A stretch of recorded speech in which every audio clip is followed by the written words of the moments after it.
factors influencing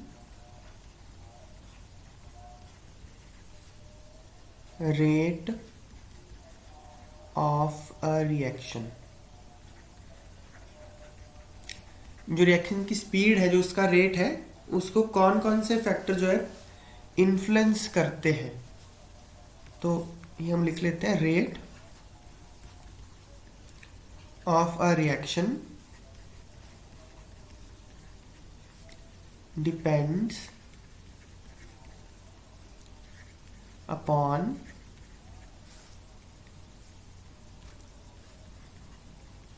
concentration of reactants. Reactants की concentration कितनी है उस पर डिपेंड करेगा, और pressure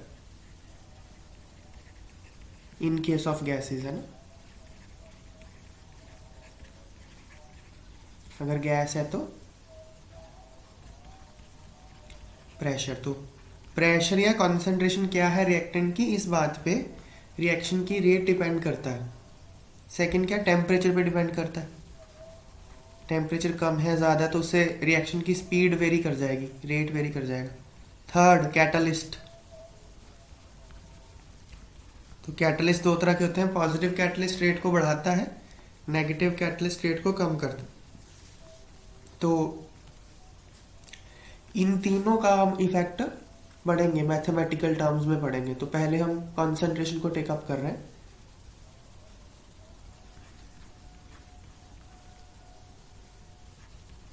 dependence of rate on concentration. Concentration पे रेट कैसे डिपेंड करता है, तो इसमें हम रेट लॉ एक्सप्रेशन देखेंगे। तो रेट लॉ एक्सप्रेशन क्या होता है, लिखते हैं, the expression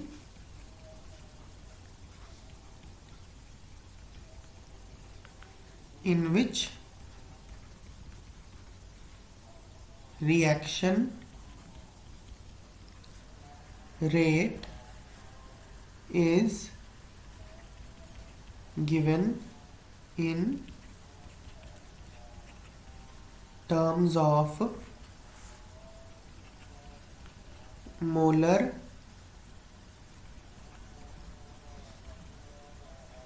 concentration of reactants with each term raised to some power। वो जो सम पावर है, विच में और may not be same as the stoichiometric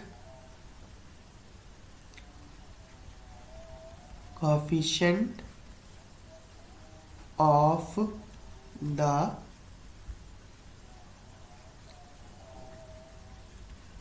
reacting species in a balanced chemical equation is known as rate law। Example देखते हैं। For example, जैसे ये है 2NO plus O2 gives 2NO2। इसका जो रेट है that is equal to K times concentration of NO square into concentration of O2। तो इसको रेट लॉ एक्सप्रेशन बोलते हैं। इसको डिफरेंशियल रेट लॉ बोलते हैं मतलब। अच्छा, रेट क्या होता है? D x by d t होता है ना, d x by d t is equal to k times n o square into o two. तो डिफरेंशियल ना सर? हाँ, डिफरेंशियल रेट एक्सप्रेशन बोलते हैं इसको। Okay. D x by d t differential form आ गई ना, कि हम इसकी इंटीग्रेटेड फॉर्म भी करेंगे एक, तो ये तो डिफरेंशियल आ गया। So this is differential rate expression. तो क्या हो रहा है इसमें, ये रेट दे रहा है in terms of concentration of reactants, और कॉन्सेंट्रेशन ऑफ रिएक्टेंट्स की पावर है कुछ। एक और एग्जांपल देखते हैं, जैसे CH3L3 plus Cl2 gives CCl4 plus HCl। अब इसका रेट जो होगा dx बाई dt लिख सकते हैं इसको, क्या होगा ये, K times concentration of CHCl3 into concentration of Cl2 raise to the power 1/2। अब ये जो पावर है ना, यहाँ पे 1/2 हो गई, यहाँ पे 1 है, ये आप एक्सपेरिमेंटली पता करते हो, ये सिर्फ इक्वेशन को देख के नहीं बता सकते। तो इसलिए क्या लिखा है रेट लॉ एक्सप्रेशन में, कि the expression in which reaction rate is given in terms of molar concentration of reactants. तो रेट किस किस टर्म में एक्सप्रेस किया जाता है, in terms of concentration of reactants raise to the power some number. और वो जो नंबर हो सकता है वो कुछ भी हो सकता है, वो स्टोइकोमेट्रिक कोफिशिएंट हो भी सकता है और नहीं भी हो सकता। फर्स्ट केस में वो स्टोइकोमेट्रिक कोफिशिएंट था, ये NO था तो 2 था, यहाँ 2 आ गया, O2 का कोफिशिएंट 1 था तो पावर 1 आ गई। लेकिन सेकंड केस में वैसा नहीं हुआ, तो ये जो नंबर है ये एक्सपेरिमेंटली डिटरमाइन होता है। एक और एग्जांपल देखते हैं, CH3COO C2H5 plus H2O, CH3COOH plus C2H5OH। इसका जो रेट है dx बाई dt, ये क्या है, ये है K times concentration of CH3COO C2H5। इसमें वाटर आता ही नहीं है, तो एक आध रिएक्टेंट मिसिंग हो भी सकता है, मतलब आप कह लो कि वाटर की पावर 0 है। तो अगेन ये रेट जो है ना, ये एक्सपेरिमेंटली डिटरमाइन किया जाता है, रिएक्टेंट की कॉन्सेंट्रेशन की पावर क्या होगी नहीं पता हमको।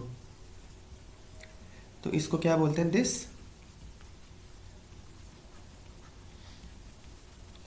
एक्सप्रेशन इज डिफरेंशियल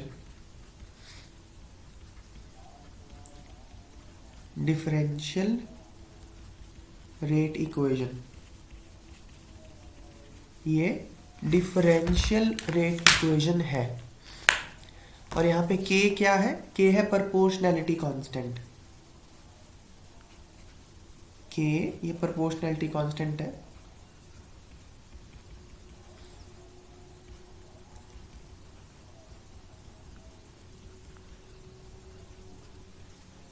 और इसको क्या बोलते हैं, rate constant is called rate constant. ये रेट कांस्टेंट है, ये होता क्या, it is rate of reaction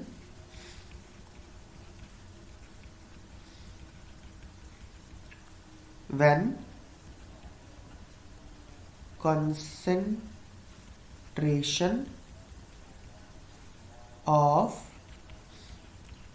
each species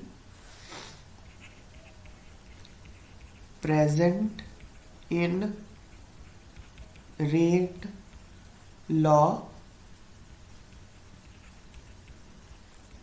expression is unity. तो K क्या है, रेट ऑफ रिएक्शन है, कब, जब जो भी रेट लॉ एक्सप्रेशन में कॉन्सेंट्रेशन की टर्म आ रही है वो 1 हो, तो सारा 1 हो जाएगा, तो rate is equal to K ही हो जाएगा ना। तो K की ये डेफिनेशन होती है कि रेट ऑफ रिएक्शन जब concentration of each term appearing in rate law 1 हो जाए। तो इसमें हम कुछ पॉइंट्स लिख लेते हैं। क्या पॉइंट्स हैं? पहला कि rate law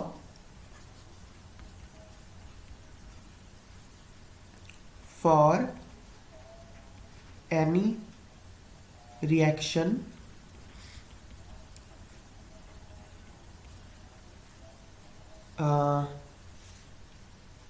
must be determined experimentally.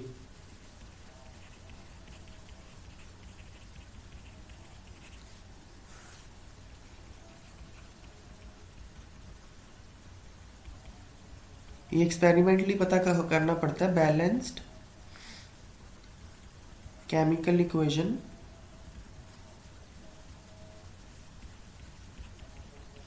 do not give any idea about rate law expression. तो rate law expression balanced chemical equation को देख के आप नहीं ले सकते, एक्सपेरिमेंटली ही पता करना पड़ेगा। दूसरी बात, rate law expression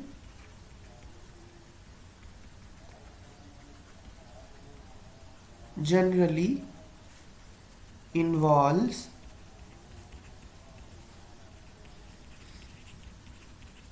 reactants, but it may involve products or catalysts in some cases।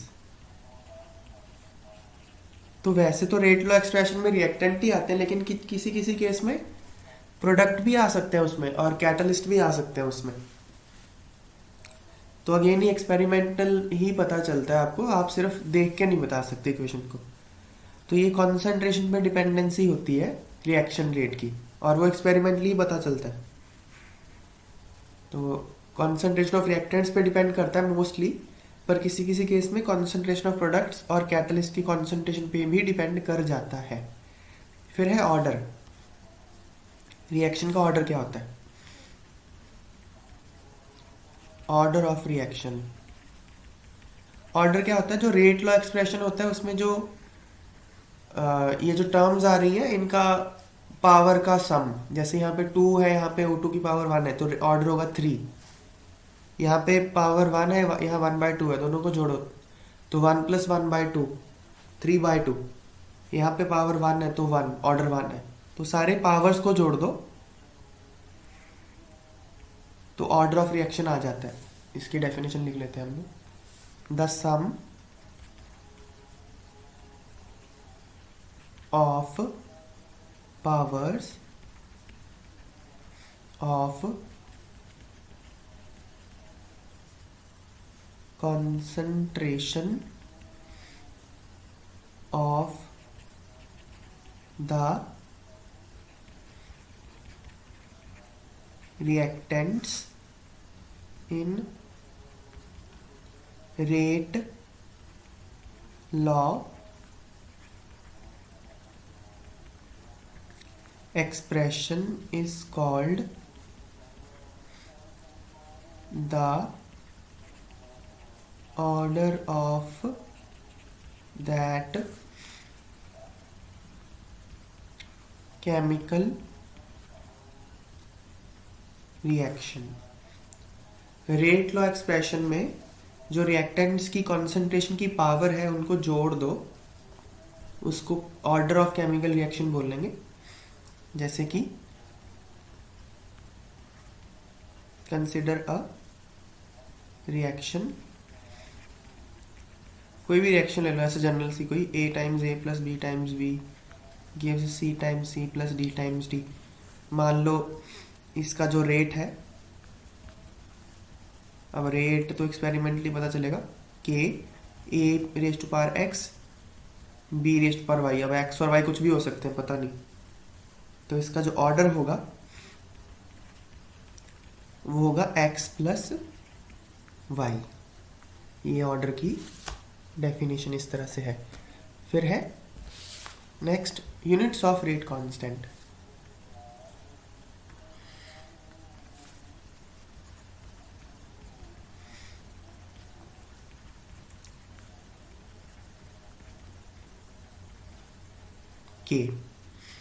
के यूनिट्स, तो फिर से हम वो ऊपर वाला लिख लेते हैं। For a general reaction,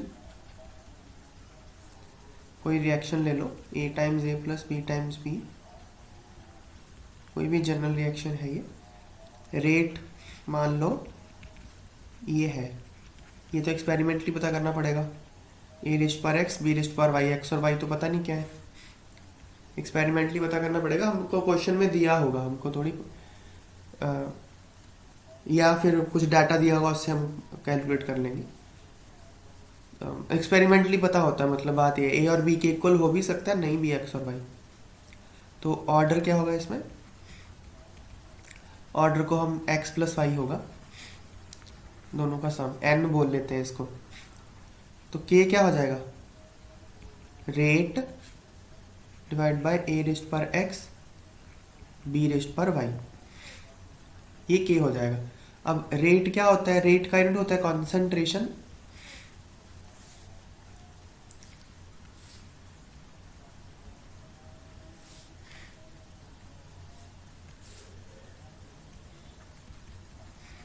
concentration पर यूनिट टाइम, ये रेट होता है। और ये आ गया फिर कॉन्सेंट्रेशन, रेट का होता है कॉन्सेंट्रेशन पर यूनिट टाइम, और ये तो कॉन्सेंट्रेशन ही है ना, concentration of A, concentration of B, concentration raise to the power x plus y, मतलब n हो गया। तो इसका फिर यूनिट क्या हो गया, concentration raise to the power 1 minus n पर यूनिट टाइम, ये k का यूनिट हो गया। अब कॉन्सेंट्रेशन का यूनिट मोल पर लीटर होता है जनरली, मोल पर लीटर रेस्ट पर 1 माइनस n पर सेकेंड जनरली, नहीं तो कुछ और भी हो सकता है, पर सेकेंड की जगह पर आवर, पर week, per day, per year. तो ये जनरल यूनिट है के का। तो फिर क्या, अलग अलग ऑर्डर के लिए अलग अलग रेट होते हैं, यूनिट अलग अलग यूनिट होते हैं रेट कांस्टेंट के। तो जैसे अगर रिएक्शन जो है वो जीरो ऑर्डर है, जीरो ऑर्डर मतलब क्या, n की वैल्यू जीरो है, तो यूनिट्स ऑफ के क्या होंगे, अगर n जीरो है तो ये मोल पर लीटर, n तो जीरो हो गया, पर सेकेंड। अगर फर्स्ट ऑर्डर है, फर्स्ट ऑर्डर मतलब n वन है, n वन है तो 1 माइनस 1 जीरो हो जाएगा, ये पूरा टर्म गया पर सेकेंड। फिर क्या, सेकेंड ऑर्डर है, अगर सेकेंड ऑर्डर मतलब n2 है, n2 है तो मोल पर लीटर इस पर 1 माइनस टू, 1 माइनस टू मतलब माइनस 1 हो जाएगा, तो ये पूरा उल्टा हो जाएगा ना, मोल रेस्ट पर माइनस 1 लीटर पर सेकेंड। यहाँ पे n की वैल्यू 2 पुट करोगे तो यही आ जाएगा। तो ऐसे के डिफरेंट यूनिट्स होते हैं for different order of reaction.